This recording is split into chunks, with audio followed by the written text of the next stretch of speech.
And good Tuesday, everybody. Welcome into another edition of Golf Live. Glad you're here with us being Trey Wingo and Justin Ray. We will be here all golf season long, every Tuesday afternoon, streaming live on YouTube as well as both Twitter's accounts of mine and Justin Ray's. So make sure you follow both of us there to make sure you don't miss any of the action. We have a lot to get into this week. Obviously, a huge Players Championship. What to make of what Brian Rolap said last Wednesday, which was the day before we had our last episode, as well as a look ahead to the Valspar and some interesting comments about not only the TGL, but also Bryson DeChambeau. And we'll get into all of that. Plus, we'll be joined by our special guest, Sudarshan Yellamaraju, who had an unbelievable Players Championship over the weekend. According to Justin Ray, what best rookie performance in a decade, right? First More time on that more track? than a decade, yeah. 2000, I think Okay. it was 2013, so 13 years. Awesome finish. Unbelievable. And he was plus Unbelievable. four with like five Yeah. holes to play on Friday, and then just So flipped the switch, went crazy in the absolutely best way great over the possible. weekend. Yeah. Yeah. So yeah, in the exactly, because you can go crazy a lot of different ways at the Players Championship. Real quickly before we get started, you are in Florida doing TGL stuff, right? Correct. Everything okay with travel and all that kind of stuff? It looks like I'm in a detention center at an airport somewhere, but I am in an Show me your office. papers. I'm in an office just outside the CGL Arena, getting ready for the semifinals tonight, live on ESPN, 6:30 Eastern. So we got LA and Atlanta, and then Boston with Rory McIlroy in the lineup against Jupiter Lynx. We got to follow up Tom Kim's ace. That's the last Yeah. time we saw everybody, was that unbelievable moment. So it's gonna be a lot of fun. It's been a great season, and yeah, super excited to get the postseason going here in West Palm. Well, we'll get into the Rory thing in a minute because there's an interesting theory out there that we will debunk later. That's called a tease, ladies and gentlemen, in the business. We will get into that. And oh, by the way, please drop your questions or comments into the chat. We want to answer them, and we'll answer those at the end of the show. So we want to make you as much of a part of the show as we are. So please, anytime you have any questions about anything we're talking about or anything we're not talking about, let us know. Drop it in the chat line, and we will get to it at the end of the program. But I guess we have to start, Justin, with the Players Championship over the weekend. And, I said this on my podcast earlier this week. If they were looking to make the case for this being major worthy, they passed the test. It was an unbelievable weekend of golf and an unbelievable array of choking shots and hero shots, which is really what you need if you want to set that drama up and have people start thinking about this maybe in a different way. This was a weekend and a week really in totality where this was what Pete Dye's vision was when he made this golf course. Like, rewarded for great shots, penalized when you don't hit the right shot. You want to check off the boxes in terms of making this a major championship. You don't need an ad campaign for it. You need really difficult rough. Checkmate right there. Check mark there. Penalizing if you miss the fairway. We've got big time winners now every year since the move back to March in 2019. All seven winners have been ranked in the top 15 in the OWGR the week of their victory. Approach play, super demanding and really determinant of who's going to win the championship. Every winner since 2019 ranked in the top seven in the field in strokes gained approach. Drama coming down the stretch. A crazy leaderboard with lots of volatility. This weekend had everything. It was just a fantastic championship, and just one of the great drives in recent memory when Cameron Young stepped up with everything on the line and hit it 375 perfectly. Little peeler down off the water hazard a day after he hit it in the water there at 18. It was Yeah. just, there's so many great moments from that Sunday, so many unfortunate moments if you're rooting for Ludwig Oberg or Michael Thorbjornsen or one of those guys, but unbelievable finish, and really a fitting way, like when the buildup is kind of that inorganic, this is going to be major, and then the Yeah. result is It was. it was, not in the official designation term major, but it was a major championship type finish. It was an awesome weekend. I don't think it could have really gone much better for the PGA Tour and for TPC Sawgrass. All right, well, let's start at the top and let's start with Cameron Young because for all of us that were glued to the sets in July of 2022 at the old course in St. Andrews when Rory McIlroy had the lead going into Sunday, didn't three putt and didn't make a bogey, and somehow still didn't win the Open Championship that year. He was passed by Cameron Smith with that unbelievable putter, especially at the road hole around the bunker to get onto the green and save his par. But people forget Rory didn't finish second that week. Cameron Young finished second to Cameron Smith. And he burst onto the scene and played so well almost 4 years ago. We all thought, okay, this might be the next guy, the next young player that is going to find his way into stardom in golf. And it took a while. I mean, I think he had seven runners up on the PGA Tour before he finally broke through at the Wyndham Championships last summer, getting his first Correct. win. And then it lost in the onslaught, for lack of a better term, of what happened to the United States at the Ryder Cup, especially through the first 2 days. People forgot that Cameron Young was 3-1 in his matches that week. He was by far the star of the U.S. Ryder Cup team.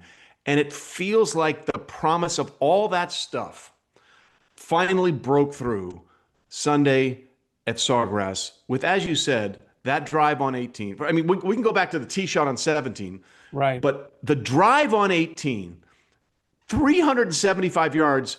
And when I say it's the greatest drive you'll ever see, there's because we've never seen anything like it. In the shot link era, that was by far the longest drive we've ever seen on 18, right? Yeah, it was by 12 yards more than. I'm not just saying this week. This is since they started keeping track of every single tee shot hit more than 20 years ago.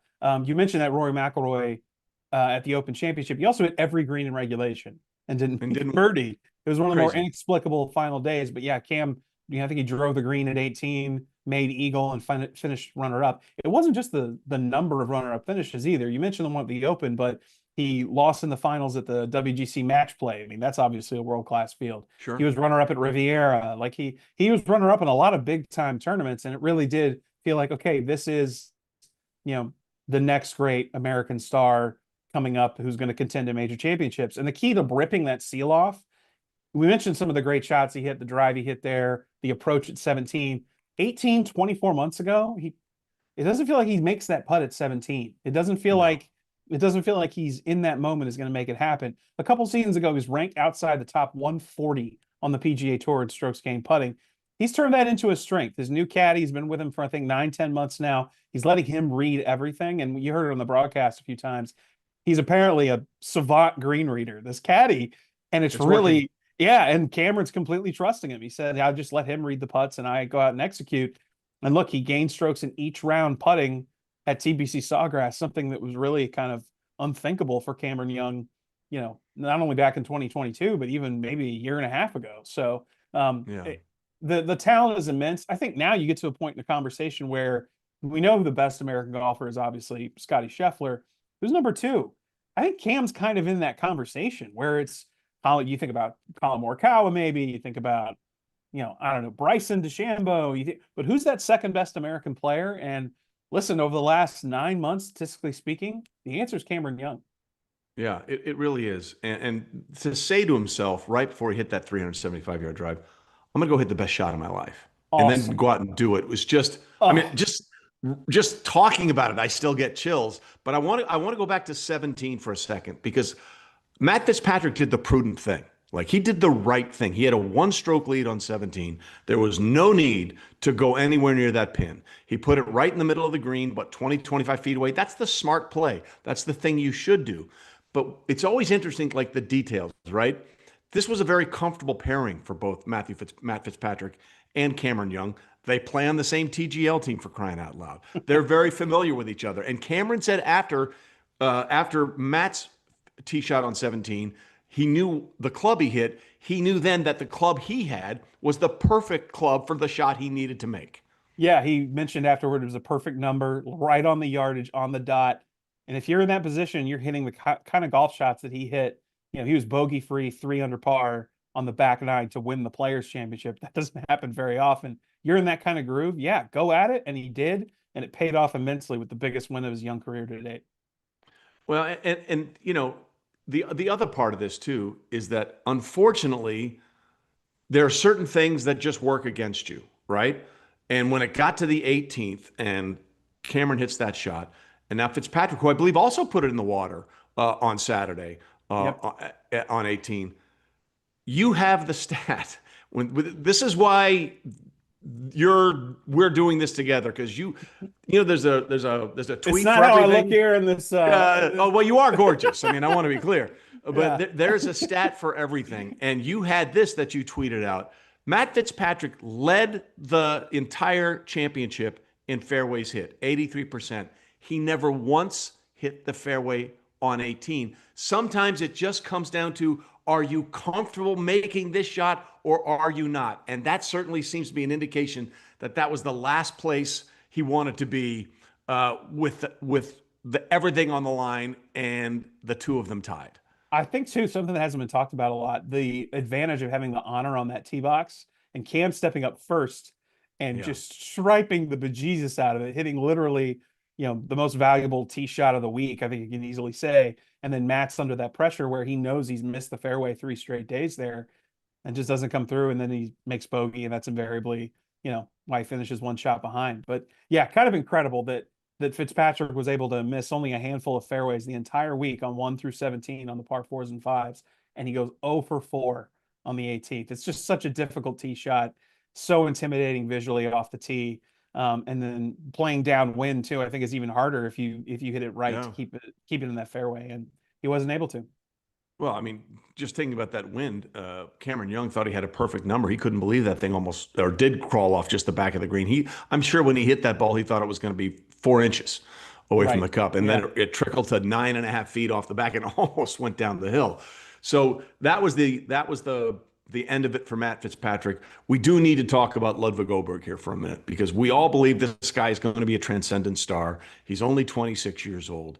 Um, he was in control of this championship until two shots in the water, his approach on 11 and his drive on 12. And you could just tell after that second water ball, the hamster wheel was going and the lights were on and nobody was home. Yeah, look, I think the phrase I use to describe some of the accolades that Ludwig has enjoyed early on in his professional career, when it comes to being on a Ryder Cup team before playing a major, the first player to ever do that, contending in his first Masters, we really had a chance to win. It's kind of the ice cream and cookies, Yeah, it's that's the good stuff, the fun parts of being a breakthrough star. This is the kind of battle scars you develop on your road to becoming a champion in almost correct. every case in this sport. Whether it's Rory Save one. McIlroy, yeah, Save yeah, one. right. Well, whether it's Rory the 2011 Masters, standing on Yeah. that 10th tee and Yeah. then he shot like 42 on the back, and then he wins the next major at the U.S. Open by 8 shots. That's just the first example that popped into my head. But like, this is going to happen. Like, this kind of thing is going to happen. Now, look, he is a transcendent ball striking talent. I still think he should be on the short list at Augusta National. One of only, I think over the last 2 years, the only player with a better score to par at the Masters than Ludwig Oberg is Scotty Scheffler. So Yeah. I still think that Two-time he's winner. somebody, yeah, still somebody you need to think of going into Augusta. But yeah, look, and he was very honest about it after the fact, even entering the final round, saying he knew he was going to be nervous. I think that's pretty reflective of a guy who's more mature beyond his age and knows that look, he's talented enough to he's going to put himself in these positions again and again, and it's just going to be a matter of time before he's in this spot again. But it was kind of unnerving to watch coming down the stretch. But look, that can happen. It's happened many times to many quality players at TPC Sawgrass, and it's going to happen again. Yeah, and again, he's only 26. Phil Mickelson didn't win his first major, even though the Championship Players is not a major. He didn't win his first major until he was 33. All right, so there's just one guy that just ruined the curve for everybody. And we were talking about this on our group chat over the weekend before, talking about the show. It's like, yeah, they kept saying he's a transcendent star at 26. And Justin happened to point out, yeah. And then there's that Tiger Wood guy who completed the career Grand Slam at the age of 24. I mean, it's We just weren't the even talking. outlier of We weren't even outliers. talking about Thor Bjornsson, who is 24. We No, were talking about the older no. guy in the group, and then you're like, oh yeah, Tiger had the slam at 24. Just absolutely insane. So Right. again, just an unbelievable weekend at TPC Sawgrass. Players Championship showed itself off. How that changes the dynamic or the discussion around whether or not it should be considered a fifth major, that's up to the gods. We'll figure that out. Lots more coming on Golf Live here. Coming up next, one of the breakthrough stars at the Players Championship will join us. Sudarshan Yellamaraju will be here talking about his incredible rookie start at the Players Championship and what lies ahead for the pride of Manitoba in Winnipeg. Stay with us. We're coming right back on Golf Live. Hey, before we get to the next segment, just want to clue you in on something. If you've got a question for us, do us a favor, throw it in the super chat right here on YouTube. And I mean this, we answer every single super chat, not just the ones that are easy, not just the ones that are flattering, because we don't really have any of those. We'll answer all of them. If you're taking the time to support the show, the least we can do is respond. Just let's make sure it's not anything profane, because, it's a family show. So if you've got something on your mind, drop it here in the super chat and we will respond. So if you consider yourself more of an audio person, look, I totally get it. The Trey Wingo network is now available on Spotify, Apple, Amazon, etc., wherever you get your podcasts. You can listen in the car, gym, on a walk, wherever you carve out that little space where you need to just get away from everything.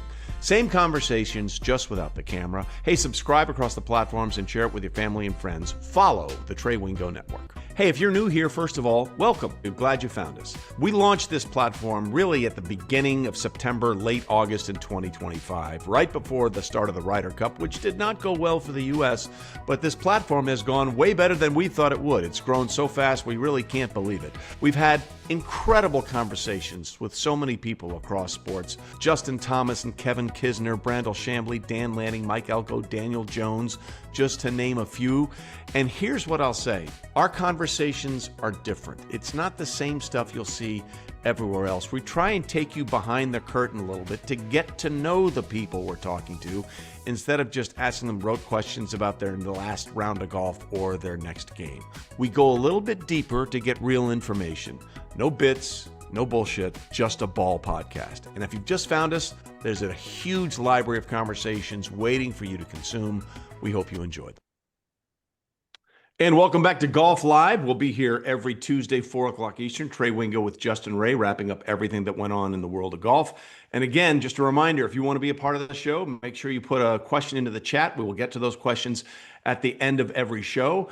But we are delighted to be joined now by one of the breakthrough stars of the Players' Championship, who had to rally to make the weekend, and then he made the most of it in his inaugural Players' Championship appearance around that track. I'm talking about, of course, Sudarshan Yellamaraju, who joins us now on Golf Live. Sudarshan, thanks for being with us, and congratulations. Did you know that that was the best performance by a rookie at the Players' Championship in over a decade?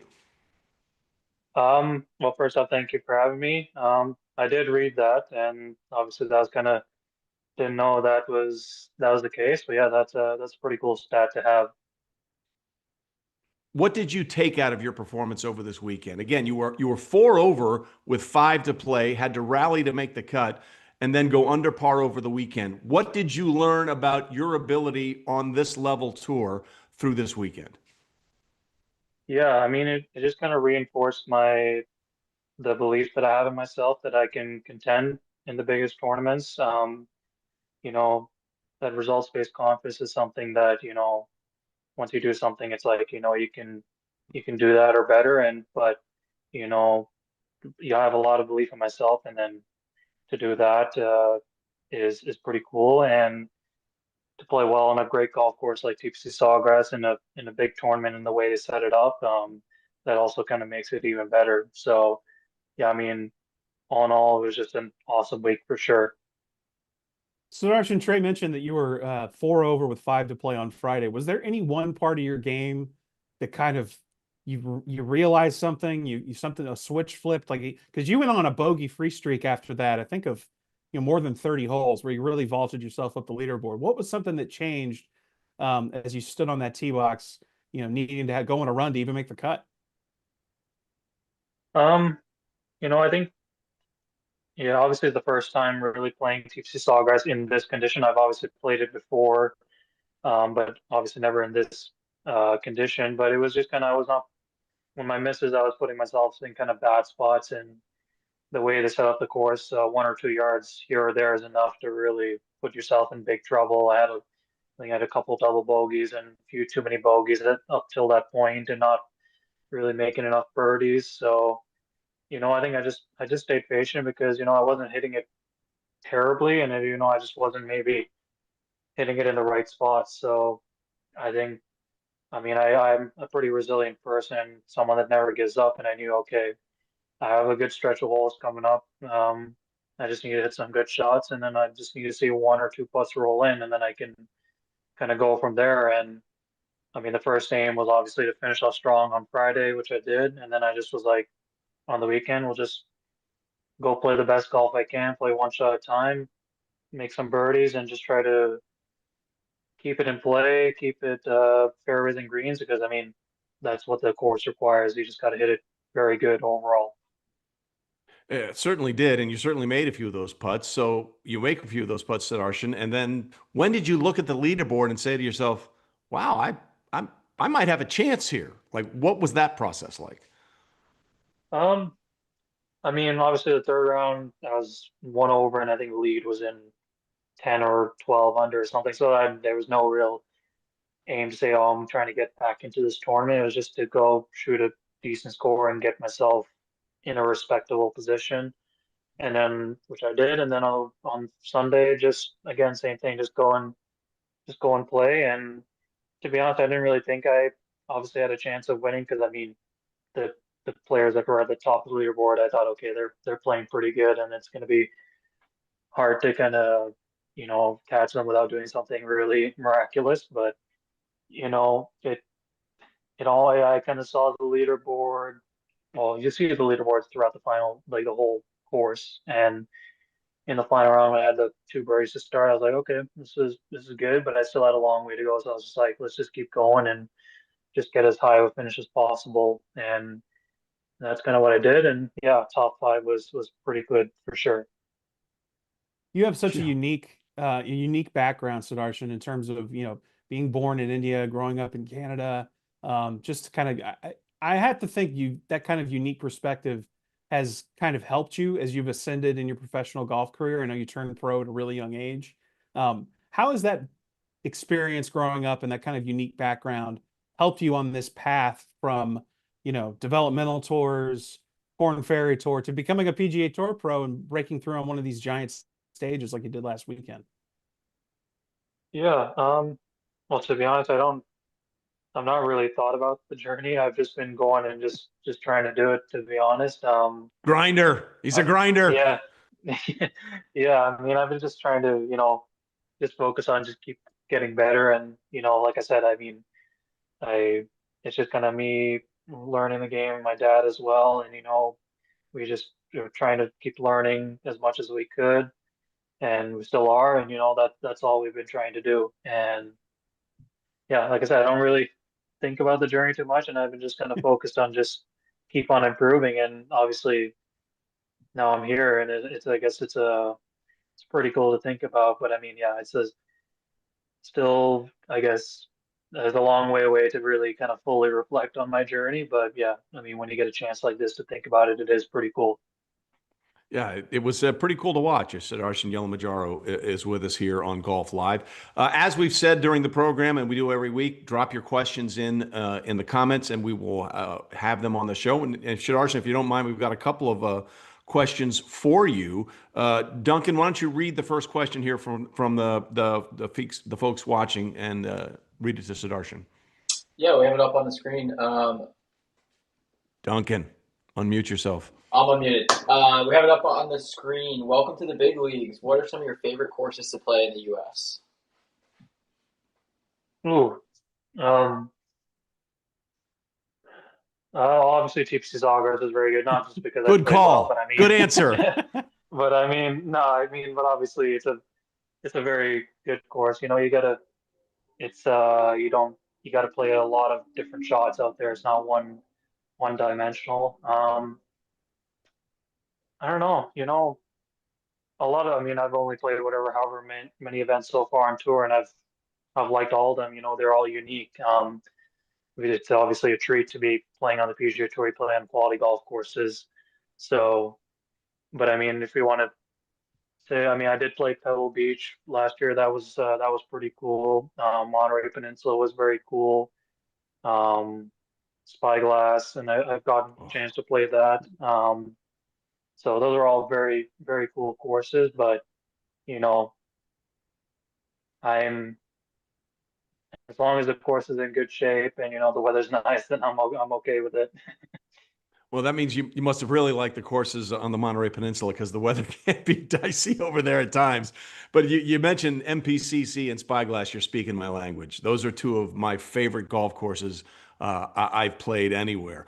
Duncan, I think we have another question for Sudarshan, right? Yes. The people want to know what YouTube videos you watch to get better at Oh golf. my. Come on.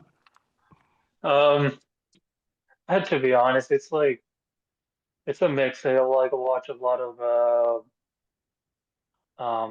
if we want to say like people have the in practice rounds or on their on the range, whether it's the PGA Tour or whoever, they post their videos of so-called player, let's say like Tiger or Adam Scott or Rory hitting on the range.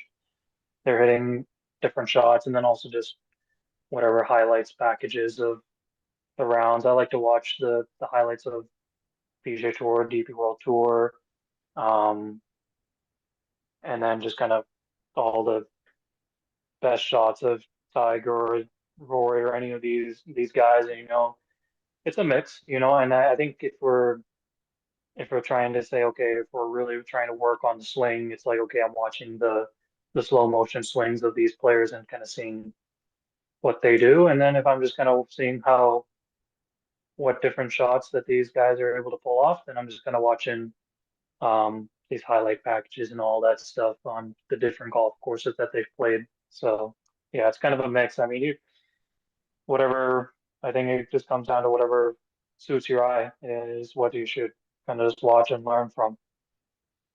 It's interesting because a lot of people may not know that that's how you sort of got into the game as much as anything. And because you're a left-hander, you actually flipped some of those videos, right? To make them appear like Tiger Woods and Roy, to make them look like they're playing left-handed. Yes, yeah, exactly. You know, it was obviously it is kind of weird to look at it like that because you're so used to looking at them swinging right-handed, but it is kind of that was a way to look at it. But then after you watch that, I would just then go to the range or if it was chipping or putting and just kind of feel it out and figure it out, see what worked for me. And it was a lot of trial and error for sure. And to be honest, still is. So Yeah. yeah. That's golf. I mean, Yeah. it's a constant, Yeah. it's a And constant life. trial and error in life. Yeah, that's why golf is a perfect metaphor for life. So listen, you're taking this week off. You're not going to be at Valspar. When will we see you back on the tour again?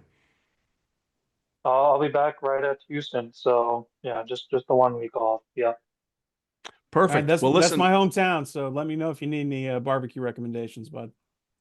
Okay, sounds good. All right.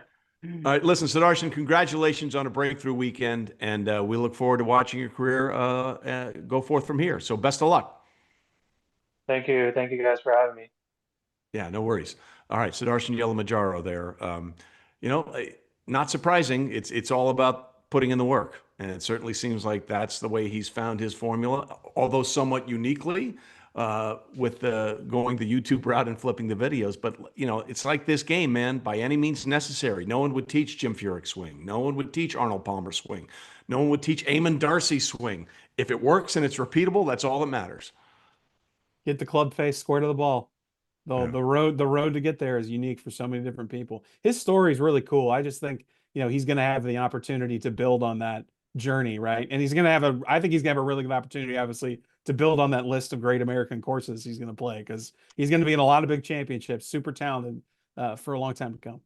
Yeah, and to talk about breakthroughs, what was the number you had that 1 week? He tripled his annual earnings for the year, right? Yeah, he had tripled his winning. Hey, look, we're still young in the season, but that's Yeah. a nice little text message direct deposit to get, I can imagine. I'm good for a not while. that I know for not that number. You bet. You bet. All right. Once again, thanks to Sudarshan for joining us. Stay with us. Lots more coming on Golf Live, including a conversation about the things that Brian Roloff had laid out in that 6-pronged approach in that press conference last Wednesday. We'll get Justin's thoughts on that when we continue right after this. Hey, just a reminder, Golf Live with me, Trey Wingo, is live every Tuesday now at 4 o'clock Eastern. That's 1 o'clock Pacific and 11 a.m. Hawaiian. It's me and the great Justin Ray, who is the Tiger Woods of golf researchers, breaking down everything happening in golf each week across the globe. We'll also have guests, and we're reacting to your questions in real time. So if you want to actually be a part of the conversation instead of just watching clips later, join us live Tuesdays, 4 o'clock Eastern, Trey Wingo Golf on YouTube with the great Justin Ray. Hey, before we get to the next segment, just want to clue you in on something. If you've got a question for us, do us a favor, throw it in the super chat right here on YouTube. And I mean this, we answer every single super chat, not just the ones that are easy, not just the ones that are flattering, because we don't really have any of those. We'll answer all of them. If you're taking the time to support the show, the least we can do is respond. Just let's make sure it's not anything profane, because, you know, it's a family show. So if you've got something on your mind, drop it here in the super chat and we will respond. All right, good people, I need a small favor from you here. If you're watching this and you're enjoying it, hit that like button on YouTube, repost it on X or Twitter, and leave a comment wherever you're listening from. It really does help the show grow. Leave a comment. I read them sometimes. I probably shouldn't, but I do. We all have guilty pleasures. And make sure you subscribe to both channels, Trey Wingo and Trey Wingo Golf, and hit the bell so you know when something new drops. We're building some really special things and doing it the right way, and I need you to stay on top of it. Do these things, and we'll all grow together. So if you consider yourself more of an audio person, look, I totally get it. The Trey Wingo Network is now available on Spotify, Apple, Amazon, etc., etc., etc., wherever you get your podcasts. You can listen in the car, gym, on a walk, wherever you carve out that little space where you need to just get away from everything.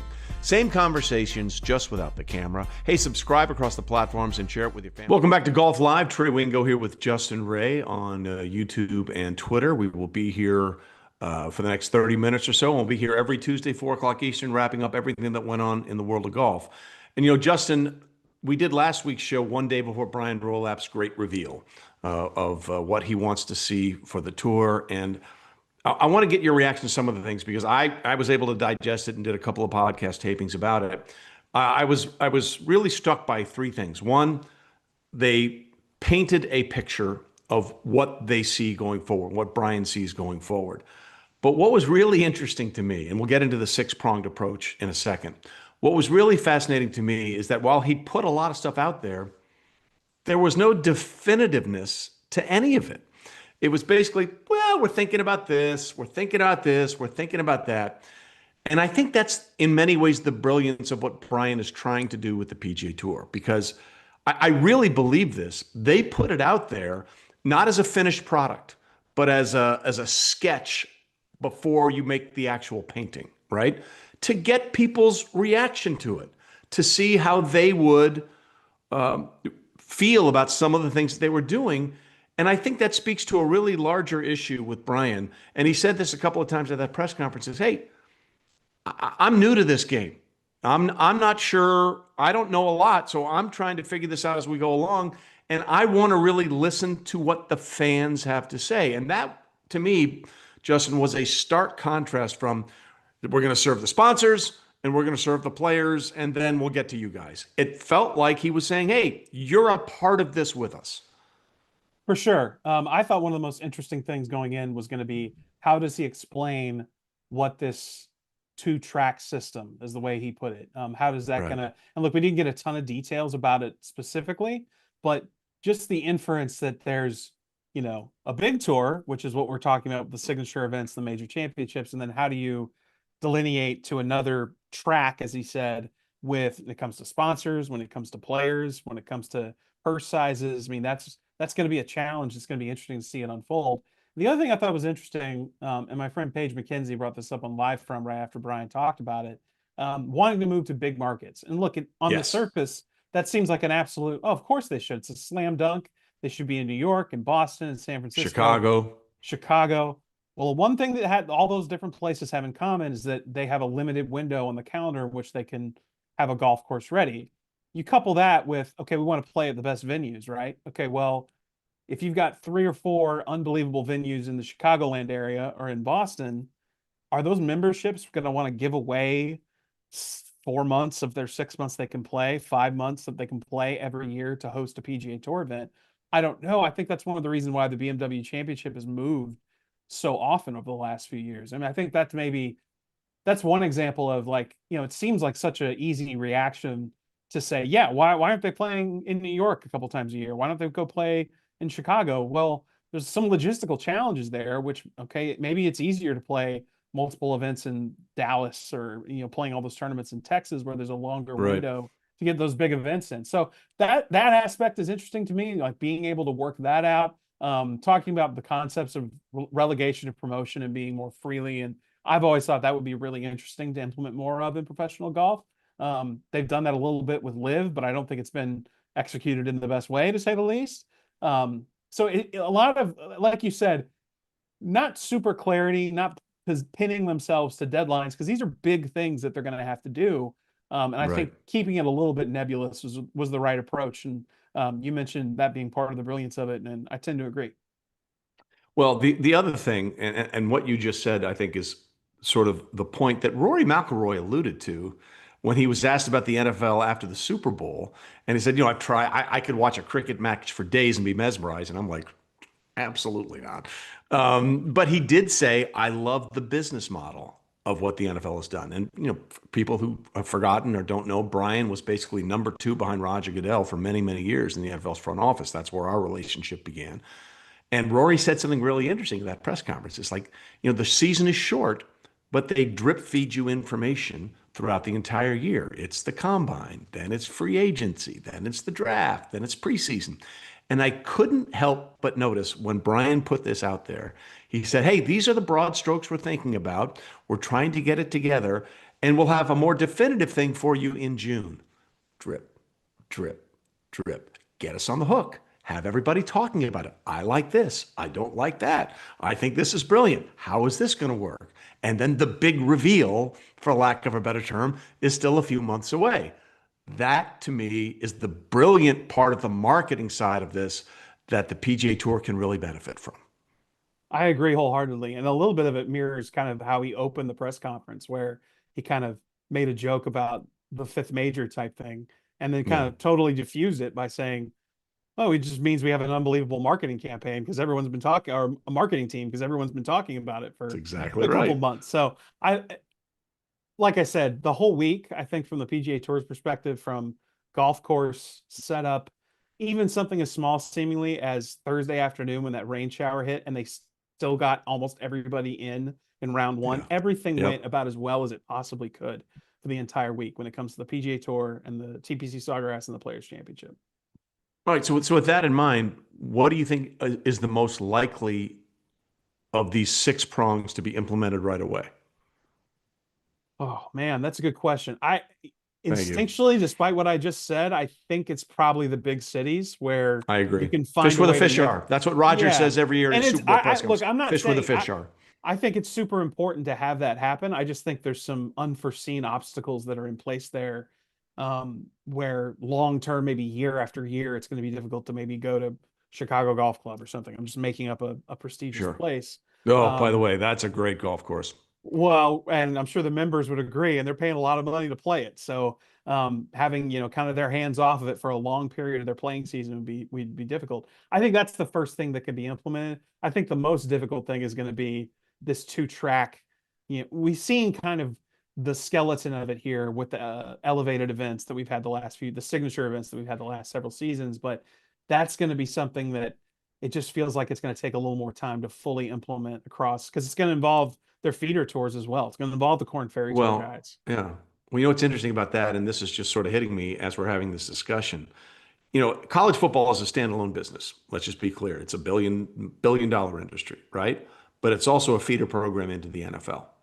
And the idea of somehow, once the season is over, the official season, which is going to be much shorter, maybe 26 weeks max, as opposed to 45 events that they played over the last few years. Once the season is officially over, then putting a lot more resources and time and effort into a Corn Ferry Tour and making it like, we have the battlefield promotions like we have now, but making it more of a situation was, okay, the big season is done. And now let's watch these guys who will be the young up and comers, and how can we promote them and get people interested in them so when they make it, they're a known commodity. Much in the same way, we watch the Fernando Mendozas of the world every Saturday in college football, and we know who they are by the time they're drafted. I think that might be something how that might work. Maybe you go to Hawaii with one of the web.com finals in November and you put it on prime time, Tuesday to Friday. I Yeah. mean, I don't know, just throwing that out there. I mean, there's a That lot of would be ways good for me, just throwing that out a there. lot of ways to get creative in terms of making it an entertaining product that's still going to stick you around, and it doesn't necessarily have to involve, the biggest names all year. Those guys can have a proper offseason. Absolutely. And that's something that Billy Horschel has talked with me about when I had him on the Straight Facts Only podcast. Like, we need an off season. And I think that a lot of these guys are looking forward to a chance where they can say, this is a 2-month break where I don't have to worry about anything and that I can get geared up for the things that really excite me. Before we go ahead to one more thing, I do want to get your thoughts on Scotty Scheffler, who had a, pedantic weekend. 20 T24 or T22, whatever it was. And that's kind of 2 weeks in a row at courses that he's won at, Bay Hill and the Players, where he's sort of been okay. But there was a question asked of him before the tournament began, and I'm sure you heard it, where somebody said, when it's not going that well for you, how do you sort of figure it out? And Scotty, I thought brilliantly, thought about that question for a second and then said, well, what if my season was flipped? What if I started with a T22, a T24, and then a 4, a 3, and a win? Would you still be asking that question? And it does point to the picture of, it is how you frame something, but maybe more importantly, I think our expectations for Scotty have gotten a little out of hand, right? Because he's on the best streak we've seen since you know who, Tiger Woods. And to expect that from him, I don't think that that's realistic or practical. Outside of that one dude, nobody's done this the way he's done it. And I think we just need to say, hey, golf is hard, right?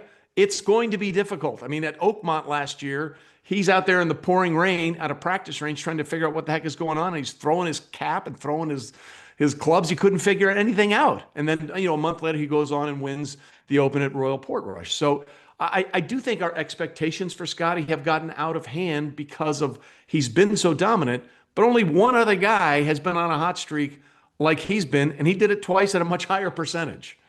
What I will say is that Tiger had a lot of T20 whatevers at TPC Sawgrass too. Correct. That happens to only everybody. won it twice. Yeah. That's only twice. Like that's what happens on that golf course. That it yields basically course form doesn't mean anything. Cameron Young didn't have a top 50 finish in his first 4 starts at TPC Sawgrass, and then he wins. That's something to do, just to give some context to this week and even a difficult Bay Hill last week. I thought Scotty's Saturday round was really promising. Like, he missed right a lot off the tee. He was fighting his driver for the first 2 days. To go out and post a bogey-free 67 kind of felt more like himself. Obviously, he wasn't in contention to win the tournament, but that's signs of things that are going to come. And we're going to see him play a few more times. He plays Houston every year. A few more times before the Masters. He plays Houston every year. I don't know if he'll play San Antonio or not, but we will see him play one more time at least going into Augusta. He's still Scotty Scheffler, man. He's going to figure out the ball striking stuff. A couple off weeks, just a little while removed. Remember at Pebble Beach, we're like, this is inevitable. Like, he 3 eagles in his final round. Right. He spots the field 10 shots and still almost wins the tournament. Like, yeah, no, we need to appreciate what we're seeing. I really like that point you made in your pod about that, appreciate what you're seeing with Scotty, and you don't need to hit the panic button anytime soon. No. And again, he was over his first 70, so really skewing the overall winning percentage of him versus Tiger is unfair. Tiger won in his 5th start. Tiger has a winning percentage of basically 23% over his career. Scotty's at like 12.6, I think.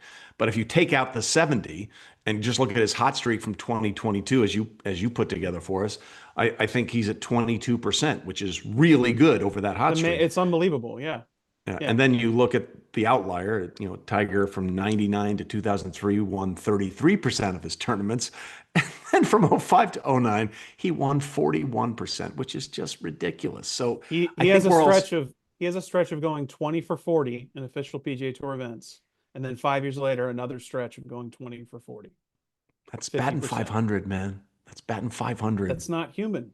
It's not human. We always come back to this point, but that's the true north in terms of the alien. Yeah. Outlier of all outliers. So just Scotty's fine, and he'll figure it out, and let's just appreciate what he's doing, because only one other dude has come close to this kind of hot streak, and it was off the charts. All right, stay with us. When we come back here on Golf Live, we'll get to your questions, plus we'll look ahead to Valspar and answer some lingering questions out there. We'll be right back. Stay with us. Hey, if you're new here, first of all, welcome. We're glad you found us. We launched this platform really at the beginning of September, late August in 2025, right before the start of the Ryder Cup, which did not go well for the U.S., but this platform has gone way better than we thought it would. It's grown so fast, we really can't believe it. We've had incredible conversations with so many people across sports. Justin Thomas and Kevin Kisner, Brandel Chambly, Dan Lanning, Mike Elko, Daniel Jones, just to name a few. And here's what I'll say. Our conversations are different. It's not the same stuff you'll see everywhere else. We try and take you behind the curtain a little bit to get to know the people we're talking to instead of just asking them rote questions about their last round of golf or their next game. We go a little bit deeper to get real information. No bits, no bullshit, just a ball podcast. And if you've just found us, there's a huge library of conversations waiting for you to consume. We hope you enjoy them. Hey, before we get to the next segment, just want to clue you in on something. If you've got a question for us, do us a favor, throw it in the super chat right here on YouTube. And I mean this, we answer every single super chat, not just the ones that are easy, not just the ones that are flattering, because we don't really have any of those. We'll answer all of them. If you're taking the time to support the show, the least we can do is respond. Just let's make sure it's not anything profane, because, you know, it's a family show. So if you've got something on your mind, drop it here in the super chat and we will respond. All right, good people, I need a small favor from you here. If you're watching this and you're enjoying it, hit that like button on YouTube, repost it on X or Twitter, and leave a comment wherever you're listening from. It really does help the show grow. Leave a comment. I read them sometimes. I probably shouldn't, but I do. We all have guilty pleasures. And make sure you subscribe to both channels, Trey Wingo and Trey Wingo Golf, and hit the bell so you know when something new drops. We're building some really special things and doing it the right way, and I need you to stay on top of it. Do these things, and we'll all grow together. Welcome back to Golf Live. Trey Wingo here with Justin Ray, streaming on YouTube as well as on Twitter. And oh, by the way, if you missed part of the show, want to relive it, God bless you. The actual episodes will be stored on my YouTube channel, Trey Wingo Golf, or the Wingo Network, so you can check those out right there if you missed any part of the show and want to go back and hear our interview with Sudarshan Yellamaraju. That was awesome. Lots to get to here in the final segment, Justin. And, you know, we try to cover everything in golf. And Bryson DeChambeau came big on Sunday and won his first singular or individual event on the Live Tour in Singapore. Rich Lee missed a short putt that would have continued things, but couldn't make it fall. It was about 4 feet, and Bryson became the champion. And good for him, and great for him. He won. He seemed very happy. But there was a moment this week from the Live Tour, and it made me kind of sad. Bryson was sort of standing on the edge of a bunker, and he's trying to hit this shot, and he eventually falls down into the bunker. And there are bugs the size of drones, okay? The size of armadas and battleships flying all around him. And the juxtaposition for me of seeing one of the best golfers in the world, it's not debatable, Bryson DeChambeau hitting sideways off a hill, falling into a bunker with, you know, bugs that look like they could come from the Jurassic period, with exactly 0 people in attendance watching on that hole. While the best golfers in the world, most of the rest of them, were showcasing their skills at one of the best golf courses anywhere, the Players' Championship. It made me sad. I want Bryson to be a part of that. Again, he's making a ton of money. I get it. He won a championship. On some level, I'm sure he's very satisfied. The juxtaposition really stuck with me there, seeing that video and thinking, why isn't he here? I hear you. I'm going to give you the counter in terms of the positives, not for this week, but think of the things in Live that have been really pretty great the last few weeks. That crazy scene in Australia with Anthony Kim winning. Absolutely. That was terrific. It was wonderful. Yeah. And this coming week in South Africa, they have reportedly sold something like hundreds of thousands of tickets. They're trying to make it Adelaide Part 2. You know, they've had a lot of success in the event, but I'm with you. You know, he almost won the Players' Championship back in 2021. A week after winning Bay Hill. Ironically, I think he was in the final pairing with Lee Westwood that day when Justin Thomas came back and beat him. But yeah, look, it is a reminder that we want to see all the best players together on a great venue like that. And look, that's kind of the claim the PGA has over the Players' Championship. If you want to get in that discussion again, is that, you know, John Rahm will be there, Cam Smith will be there, Bryson DeChambeau will be there.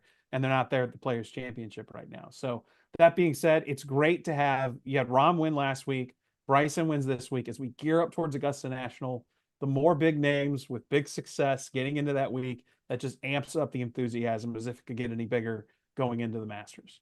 Well, yeah, there's no question. This has been a really good year for the Live Tour. I want to be clear about this. The Anthony Kim story, Rahm finally winning, Bryson winning.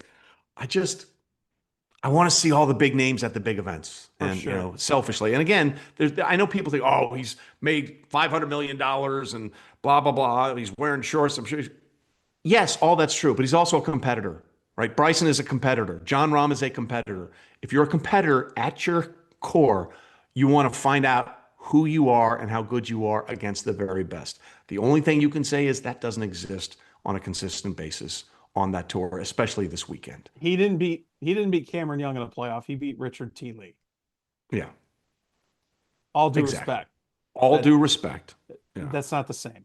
It is not the same. Okay. The tour is heading to Valspar this weekend. Obviously, that's a very difficult stretch of closing holes there. Your thoughts on what to expect and who might be someone you want to look at? I was looking at the field list. Really strong field, I thought, considering the context of coming off the Players, this busy stretch before the Masters coming up. Xander Schauffele's in the field. He's made a ton of birdies there the last several years. Justin Thomas is there. Brooks Koepka. Marco Pinge, who flashed some at Riviera. He's such an exciting player. I'm excited to see him go attack that golf course. This is probably because the Houston Open is no longer at Golf Club of Houston. It's now at Memorial Park. Valspar is probably the closest last great prep coming up for the Masters, because TPC San Antonio and Memorial Park, very different golf courses than they're going to see at Augusta. Obviously, I'm not saying Copperhead's like that. It's just there are some more similarities in the shot demands at Valspar. So always, that tenacious closing stretch, the snake pit. You're going to hear that phrase, just like you heard the bear. It's like we got to name everything in Florida. Exactly. All these difficult 3-hole stretches: the bear trap, the snake pit, whatever. The gator den. The deathly mosquito trap, the humidity bunker. Yeah, the big swamp, whatever you want. Yeah, but I'm actually, after looking at that field, I'm more excited than I was. I was kind of ready for kind of a slower week, but good field. Traditionally, I like the golf course for the most part, and I think it's going to be a good week for the tour there at Valspar. I agree. And, you mentioned Justin Thomas. What a turnaround, missing the cut at Bay Hill and then really in contention late into the weekend at the Players Championship, a place where he has the course record. And he's played pretty well at the Valspar over the years. Lost a couple of years ago, I think, to Victor Hovland down the stretch. But I think that's someone, he's rounding into form. It would be interesting to see if he can put up another good showing and get set, like you said, in a couple of weeks for Augusta. The other thing, you are, as we said, as we're doing this hostage video with you, you were in the offices of TGL right there. There you go. And there was a theory over the weekend about, well, look at Rory McIlroy has a back issue. Colin Morikawa had to withdraw with a back issue. Maybe these guys playing in TGL and then going to play these events, they're swinging the club too much, and that's why their back is hurting. And as always, data matters to Justin Ray. And your response to that theory is this. So go look at the winners this season. Chris Gotterup makes his debut for Atlanta Drive, picks off 2 victories. Colin Morikawa wins at Pebble Beach. Akshay Bhatia is playing for Jupiter. He wins at Bay Hill. Oh, Cameron Young, he's with New York Golf. We've won. I say we because I'm here this week. But do TGL, it. Do the we. We're 6 for 10. We won. The TGL players are 6 for 10 this year. Get out of here. And look, Rory he said it was ridiculous as well. He even pointed out my ball speed is higher when I play on tour than it is in SoFi Center. So you don't believe me, and I'm as compromised as I have been with this very fancy pullover I'm wearing. Believe him, because he basically just scoffed at it. And look, I can see where the theory, you kind of are you scraping for correlations and things you can combine with some of these guys with back injuries after Colin has to withdraw. Get out of here. 6 wins and 10 starts. Really, it's 6 for 9 because none of the guys were in Puerto Rico. Yeah, exactly. There you go. So it's higher than 60%. And again, on this show and on the Wingo Network, data matters. Numbers matter. Information matters. 6 out of 10, 6 out of 9. You can take your bad back theory and go have some sort of discussion about, who shot JFK. And speaking of which, Rory McIlroy in the lineup for Boston Common tonight, so you can see him. You can see him tee it up here trying to advance to the finals. And if his back was that much of an issue, he wouldn't be there. Correct. All right, man, that'll do it. Another great show. A couple of questions. We have some questions from the audience. Duncan, sorry. I want to make sure we get to those. I Yeah, for apologize. sure. No, we're good. We got 2 questions. First up, it seems like Robert McIntyre is a horse. At what point do you expect him to have a breakthrough? Well, I listen. I tweeted something when McIntyre got to within 3, and then it looked a lot like Oakmont. Justin, this is a guy who just comes alive on the weekends. Also, was huge for the Europeans in the Ryder Cup. This guy has the right stuff, and I feel like that breakthrough may be coming in the next 12 months. Analytically speaking, too, he's top 50 in all the different strokes gained categories. He doesn't have a weakness. So it's like Patrick Cantlay 3 or 4 years ago, where maybe he hasn't broken through with a big win, but like he's always putting himself in that position. And look, he's basically the king of the Scottish Open over the last several years. I'd argue that was a pretty big breakthrough, and how the success he's had on the Ryder Cup team. But lefties kind of play some good golf at Augusta National. Maybe he's a sneaky person to fill out your daily fantasy lineup or make a little wager on, because he's playing some really good golf right now. No question. That one, the second shot on 16 is the one that just got him into all kinds of trouble. But that's why 16 is the greatest hole in the world. It's a short par 5. You can make birdie. You can make eagle. You go right, you're dead in the water. You go and left. You're thinking about good 17 luck. and 18. Correct, which also makes it a little more difficult. Duncan, one more question before we get out of here. All right. If you had to pick right now, who are your early favorites for Augusta? Well, I'll let you go first on that one, big guy, but I've got my own thoughts. Well, it starts with Scotty Scheffler, just obviously because Has of who he is and what he's done at Augusta National. I mentioned how much I like Ludwig Åberg, even though he's struggled down the stretch of the Players' Championship. 4 players have finished in the top 10 each of the last 2 years at the Masters. Bryson DeChambeau, Ludwig Åberg, Scotty Scheffler, and Xander Schauffele, another guy who played really well aside from Saturday, which was really one of the more confusing rounds I've ever seen in his career. But I'd put Scotty 1. I have Ludwig up there pretty high on that list. I'm really interested to see how Bryson DeChambeau starts his week at the Masters. He's done pretty much everything pretty well there the last couple of years, except putt. He's been pretty abysmal putting, and he got a lot better last year. So Scotty's 1. If I had to make one pick right now, I'm on the Ludwig Åberg train to win the Masters. I will throw out Justin Rose. I mean, this is a guy who's had a pretty good track record at Augusta. And again, how you make 10 birdies on a Sunday at Augusta and don't win when you were in contention. It's one thing if you're 15 strokes back and you make 10 birdies. That's a different dynamic. You were in it. You used those 10 birdies to get into a playoff, and you still lost. He still showed earlier this year at State Farm at Torrey Pines. He's still got game. And I am really interested to see how Justin Rose performs this week. And I really would put him on a very, very short list of people that I think could contend and walk away with the green jacket. Most rounds led in Masters history without a win, Justin Rose. Kind of a sneaky heartbreak career resume for Rosie at that place. He'd be very popular. When my feelings match up with your information, chef's kiss. All right, man, go enjoy TGL. We'll see what happens, and we'll keep shooting down those bad back theories, and we'll talk to you next week, okay? Thanks, buddy. All right.